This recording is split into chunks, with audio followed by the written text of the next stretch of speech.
The Golden Bull, Chapter 25, Part 2. You did? Jomar asked with surprise. I left when I was a young man to become an apprentice to a traveling coppersmith, Siddha said. We went from village to village to make farm tools and repair old ones.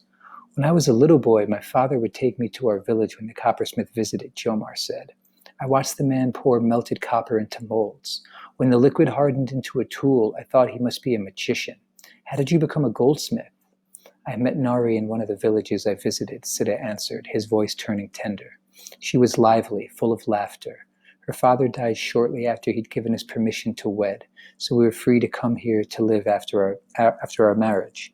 I already knew how to work with metal, so a temple goldsmith chose me over others to be his apprentice.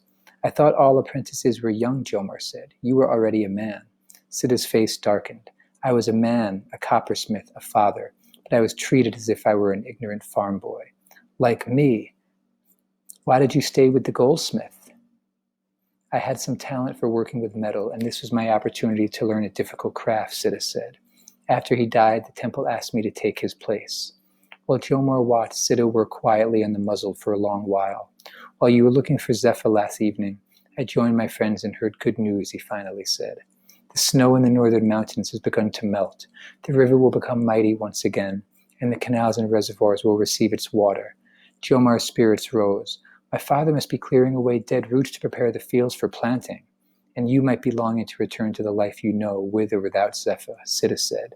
Even though your father and I made an agreement, I wouldn't insist that you stay here if your heart is elsewhere. Siddha threw the shroud over the lyre with a decisive gesture. Give me your answer when the work on the lyre is completed.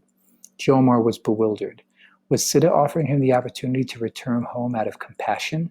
Or was this a kind way of letting Jomar know that he lacked the qualities necessary to become a fine goldsmith? He could no longer make Siddha or his father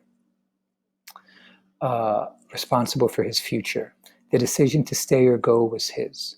In the evening, Jomar went out to search for Zephyr in neighborhoods farther from the temple and new to him, but the little mud brick houses clustered together as if for comfort and warmth looked the same.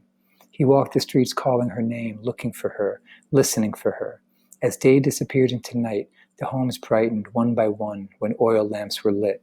He could hear the hum of conversations inside the houses. The most distinct voices were those of children shouting, playing games, and laughing.